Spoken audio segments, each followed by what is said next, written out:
আসসালামু আলাইকুম বন্ধুরা। গত পর্বে লাস্ট ভিডিওতে আমি আপনাদেরকে বলছিলাম যে কবুতরের ওয়েট কমে যাওয়া এবং তার এই সমাধানটা নিয়ে আজকে চেষ্টা করবো আলোচনা করার জন্য। তো আমি হাতে একটা কবুতর নিছি, দেখেন মাদি কবুতর, এটা একটা। তার সে বাচ্চাকে খাওয়াইছে, মোটামুটি 2 পেয়ার বাচ্চা নেওয়া হয়েছিল। এখন বর্তমানে বেবি আছে, কিন্তু কবুতরটা ওয়েটটা অনেক লেস হয়ে গেছে এবং তার বুকের যে হাড় আছে এই হাড়টাও অনেকটা পাতলা হয়ে গেছে, মানে অনেকটা বের হয়ে আসছে। মানে এদিকে ধরলে বোঝা যাবে কবুতরের হাড়টা অনেকটা বের হয়ে আসছে। তো যাকে এখন করণীয়টা যেটা, ওইটা নিয়ে আমি এখন আপনাদের সাথে আলোচনা করব। তো আমি এখন আজকে যেই কাজটা করব, প্রথমত এই মাদিটাকে আমি নরটা থেকে আউট করে দিব। আউট করে কবুতরটাকে আমি আমাদের বাজারে ইলেকট্রোমিন একটা স্যালাইন পাওয়া যায়,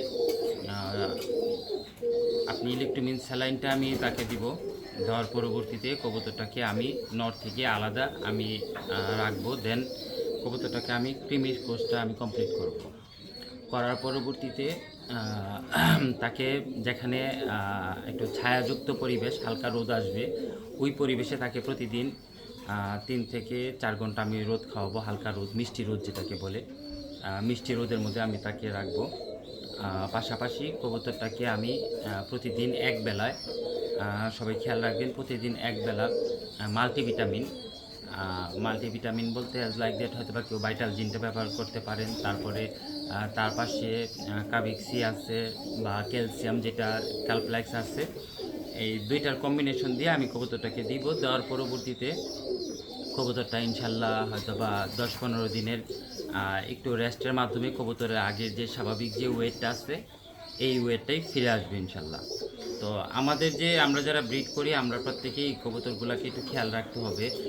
বিশেষ করে আমরা সেটিংয়ে যখন দেই, বাচ্চা কাচ্চা খাওয়াই, কবুতর নর মাদি যখন বাচ্চা কাচ্চা খাওয়ায়, অনেক সময় দেখা যায় নর খাওয়াইতে চায় না, মাদি 2টা বাচ্চাকে খাওয়ায়, তখন ওই ক্ষেত্রে মাদিটা অনেক সময় উইক হয়ে যায়। তো ওই জিনিসগুলো আমাদের ফলো আপ রাখতে হবে।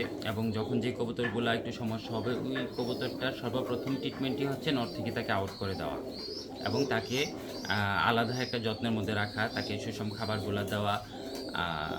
তাকে ওইভাবে মেনটেন যদি করতে পারেন, তো ইনশাল্লাহ আপনার কবুতরে আবার আগের ওয়েটে চলে আসবে ইনশাল্লাহ।